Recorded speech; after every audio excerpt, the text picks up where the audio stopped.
Does the Bible teach in Matthew 27 that the saints were raised back to life, but entombed from Friday afternoon until Sunday morning? Well, that's what one scholar told me when he taught my philosophy of history course in my PhD program. Now, I don't remember how that came up, but one way or another, this passage came up, and here's how it reads. This is the ESV. And behold, the curtain of the temple was torn in two. This is at the time of Jesus' death, from top to bottom. And the earth shook, and the rocks were split. The tombs also were opened, and many bodies of the saints who had fallen asleep were raised. And coming out of the tombs after his resurrection, they went into the holy city and appeared to many. Now, I have read this for, I don't know, all of my life as a Christian. I became a Christian. I became serious when I was 15. And I don't know how many times I've read this, read it in seminary. I have a master's degree in biblical studies. I've read this a lot of times, and I've never noticed this. What's the problem? Read this. If you want to pause it and read it and see if you can figure it out, go for it. I have never noticed this before. And here is the alleged problem. Let's start on that third line. The tombs were opened, and many bodies of the saints had fallen asleep were raised. Now, when is this? Well, it appears to be on Friday. That's the natural reading when Jesus died. So he had died, and then behold, the curtain of the temple was torn in two from top to bottom. The earth shook, rocks split. The tombs also were opened, and many bodies of the saints who had fallen asleep were raised. So this all seems to be on Friday. All right. Jesus died, curtain, earth shook, rock split, tombs opened, right? And then bodies of the saints were raised. This is Friday, right? And coming out of the tombs after his resurrection. Okay, wait a minute. That was on Sunday. So were they in the tombs alive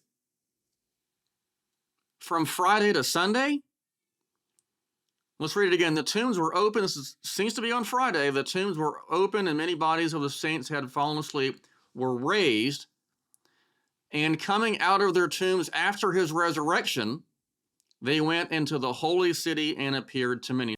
It does kind of read that way, doesn't it?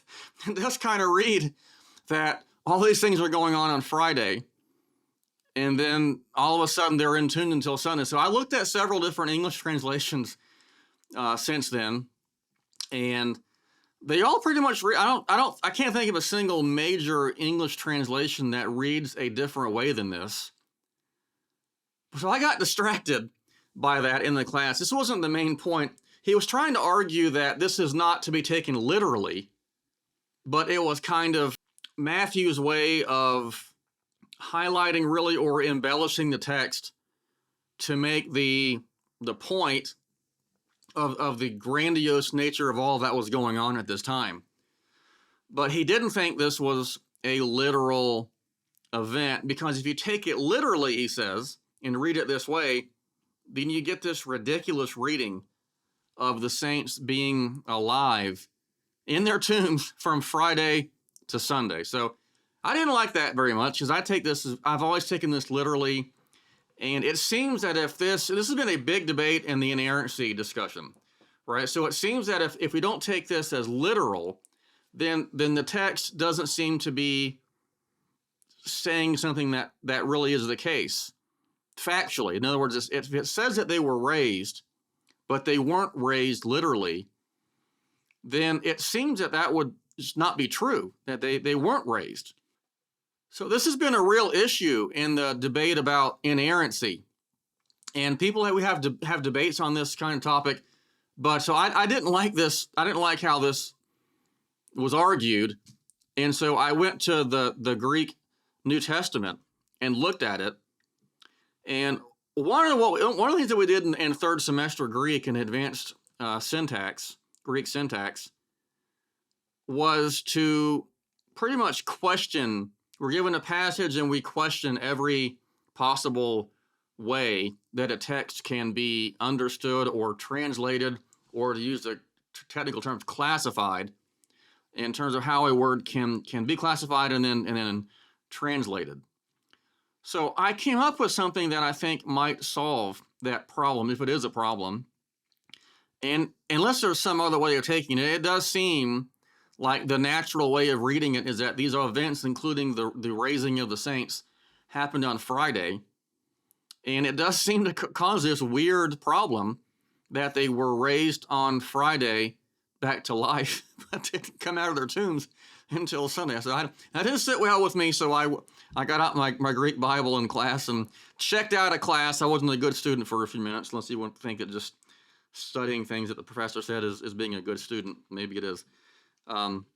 So here is what I suggest regarding how to answer this problem. So I suggest that we take the word, and the tombs were also opened, and many bodies of the saints who had fallen asleep were raised. And I think we can change this word, and I'm gonna try to justify this here in a minute. And I'm gonna say that this is better translated as even. I just got a new toy, so I'm able to play with it right now. This new Wacom, however you say this, Wacom tablet. So take that word and change it from and to even, and then put a period right here. Now you say that you can't, and this would be a new sentence right here after.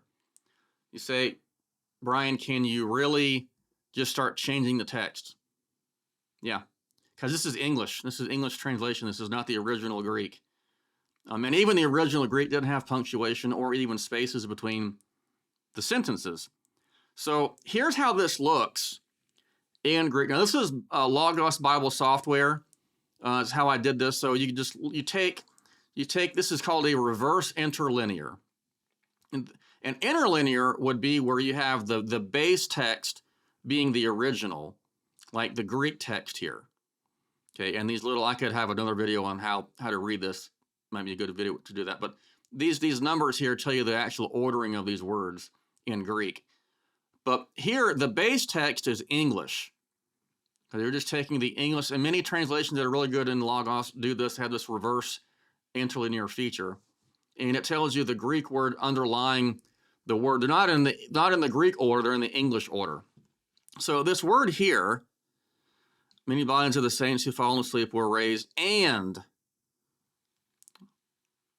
All right, and. So the word here is kai. You can probably make out what looks like K-A-I. Okay, in Greek, those are Greek letters, but it's pronounced kai. It looks like a K. It might look like an X here in this font, but it's really looking like a K. You see it here again here, kai. And this word can mean several things. It can mean and, it can mean also, even, namely. It's more elastic than in Greek than it is in English. And again, there was no original punctuation here in the Greek text. So this is the key word here. So if you take it as and, then it would be taken in the conjunctive sense. I'm just right up here. This is the conjunctive sense, right? A coordinating conjunction where you're saying this and this. If you take it though, as I'm arguing here, and say even, then it's no longer really a coordinating conjunction. Now in Greek, this has more of what's called an ascensive force, ascensive, and that really has more of the feeling of emphasizing and explaining. So let's look at it the way that I've just translated it, rewritten.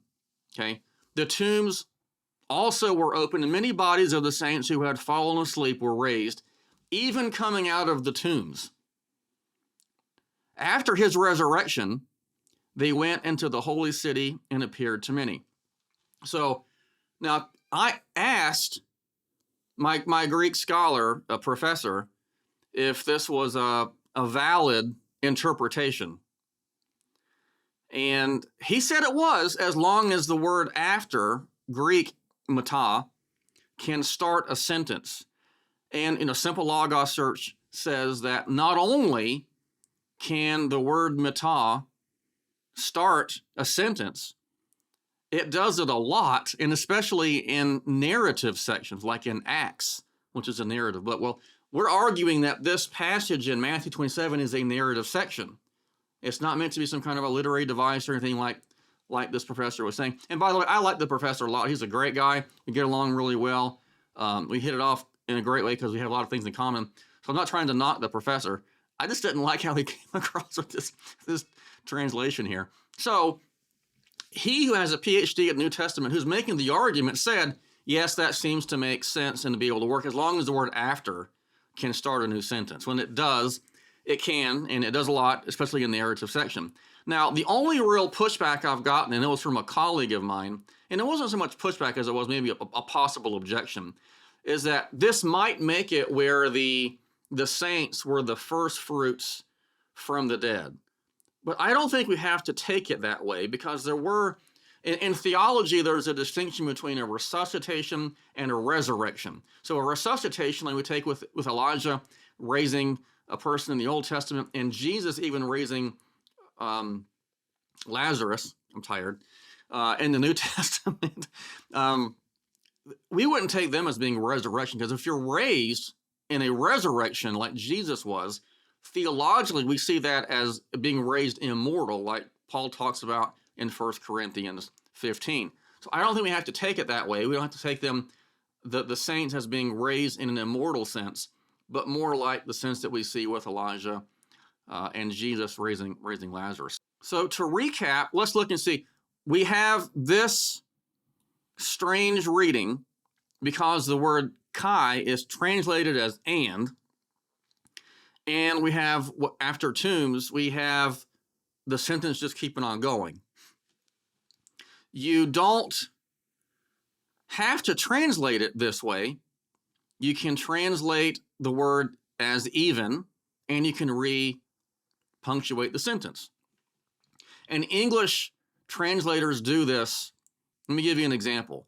Turn your Bible to Ephesians chapter 1.